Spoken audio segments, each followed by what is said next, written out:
Okay, so what you're gonna need, most of these Dyson Stick vacuums. Okay, here we go. First we look like this. Now you're gonna have the ones that look like this, and let me get another one. And you'll have ones that look like this, all right? And what I've noticed with some of them, okay, let me just take this one off, is some of them, there are videos out there how to clean this. This is an older version because now you have two filters to deal with. You know, you have this back filter right here, and you also have, let me get this down so we can get to this. And then you have this, okay? Now, some of the older versions, you have to pry in, you have to get in through here. But then the others, you're gonna have to get kind of a flat head and get in through this little crease right here and pop it open. And then you can get, now, but still, you see how large this cyclone assembly filter is, okay? The holes, I mean. You could probably get another vacuum and kind of suck that out. Probably get more like a shop vac canister, strong one, kind of suck the dirt out of in here. Let me see if you can kind of see on the inside. So yeah, there are things you can do for these ones here, right? But the other versions, the newer style, the filters are even smaller. They're very like micro filters, all right? And let me get this out of the way before so the filter is even smaller. So yes, you have the back end filter here, but this is for the exhaust, all right? Still good to clean this out. Keep, you know, because somehow dust finds its way through. That's why you even need this, is because dust will find its way through this compartment to be blown out, all right? And it happens, you know, no perfectly sealed system here, all right? But let me show you what it looks like taken apart, okay? See how small this mesh is? Much smaller. And you can actually see, well, it's hard to see with the camera, but if you look close, you can see the tiny little holes. There you go. You see that little mesh? That's how small it is. So to get to that, you're literally gonna have to open this up. Okay, now if you're brave enough, if you're not taking it to a shop, especially if it's brand new, if it's new and you're having a clog problem, you, like I said, you've checked your hose, your wand, right? You can see through, there's no clog there, right? Yep, see through. You've checked your nozzle. There's no clog in your nozzle, all right? And you're like, what is going on, man? The suction is very weak. I can't seem to find a solution here. That's when I'm recommending you go in here. So you're gonna get most likely a T8 torque screw. You see how small the tip on this is, okay? All right, okay, here we go. Yep, that's a T8, okay? And I've already kind of taken some of it out. So let me see if I can just complete this job here. Okay, take some of this out.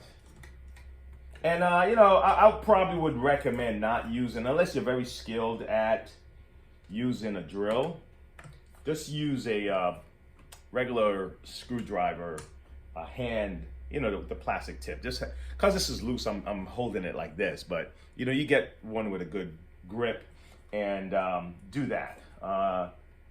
You don't want to put too much force either direction because to pry something open too fast, you can also crack the plastic, and to make it too tight too fast, you can also either strip your heads here, or you can crack the plastic also.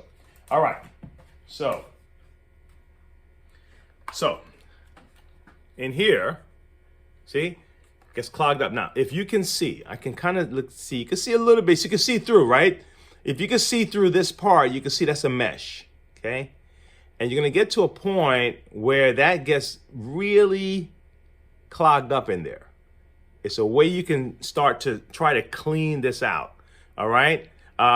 Some people use a brush like a paintbrush, like a skinny little paintbrush to just kind of get that going and then suck it out and everything else. Some people would try. I wouldn't recommend going much further without, good knowledge of this or taking it to a shop, because that's when you're going down below. This is pretty much as far as you want to go at home, okay? All right, where you can kind of get the dust from building up back here, okay? And you don't want to use anything too hard that might damage the mesh, all right? And that, guys, and look how long these screws are. So the long ones are gonna go below. That's if you're gonna go further. I'm just telling you. These long ones here for the base, and then the short one is for the top section there, okay? All right. So there's four of each on this model. This happens to be the, let me look at this model again. You can normally tell the model on the bottom of the battery, unless the battery is a aftermarket battery, of course. This one is an SV12 version. Let me see if this is the same on this side. This is also an SV12. All right. Okay. Here we go. All right. So now we got 4. Now I want to show you why I would recommend that you don't mess with. No, actually, this is 3. I'm sorry. 1, 2, 3. 3 at the bottom and 4 at the top. Because now that I got off this, and if you notice, you have your wire here, so be careful with that. Your negative and positive there, okay?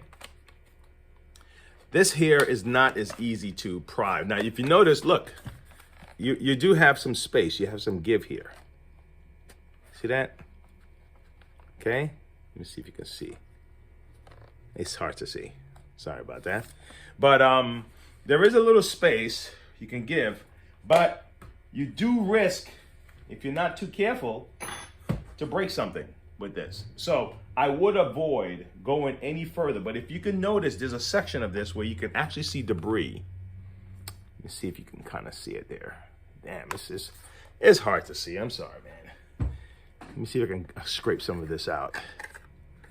Can I scrape some of this out?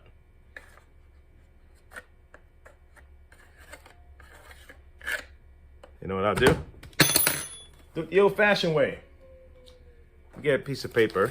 See if I can bang this so you can see what I'm talking about. All right. Okay. So this is probably what you're gonna end up seeing, chunks like this. Okay. All right. So it's worth it to at least clean this out. All right, and then you're gonna find that a lot of your suction is gonna come back. Do this. If you have a lot of fine dust, if you have pets and you're probably gonna be picking up a lot of pet dander, that's very fine.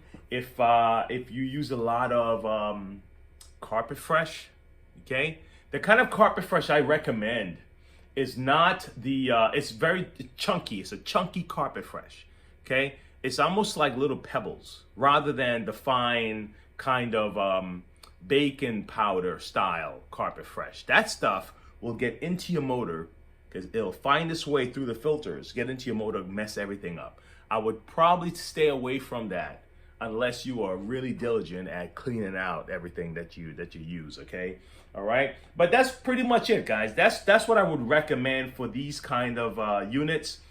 If you, like I said, you've exhausted all other options, the suction is not as strong, you checked your wand, you checked your nozzle, you're like, what's left, man? You know, this is not affecting your suction. Remember that. If this is clogged, this may affect your unit, maybe overheating, maybe. All right. You may trigger another sensor of sorts, but when it comes to suction itself, like just getting air to come in, all right. It's your motor is pulling against your carpet, of course. Any debris that's in the nozzle, the motor has to pull through that. Then it has to pull through your filter, and any obstruction along that way is going to cause your unit to lose suction and also to overheat your motor. So hopefully these little tips can help you, but just keep in mind and don't use. I would recommend not using water to clean this out. Don't get any funny ideas, man. You know what? It'll be easy if I just washed it, right? No. If you want to wipe it down, that's great. Get a toothbrush, okay? Let me see if I have one here. That's my trusty tool, man. An old toothbrush is a trusty tool for these things. I don't have one right here. Let me go check. It. Maybe I'll pause the camera or something, but give me a second. All right, let me get this dust off of here so I can show you a brand new set. And I'm going to put this here, see if I can hold everything in my hand. And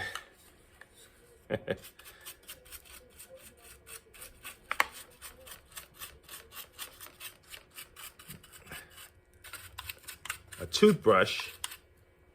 Right? Oh my gosh. I should have waited till someone came to help me with this camera. I just had to get this video out. Okay? So this is just, all right? But yeah. See that? So a little toothbrush like this can help clear out. And so you can just keep brushing until you clear all that stuff out of here, all out in there like that. Just kind of clear away and clean up that stuff, okay? And that is my little tip for you guys today. All right.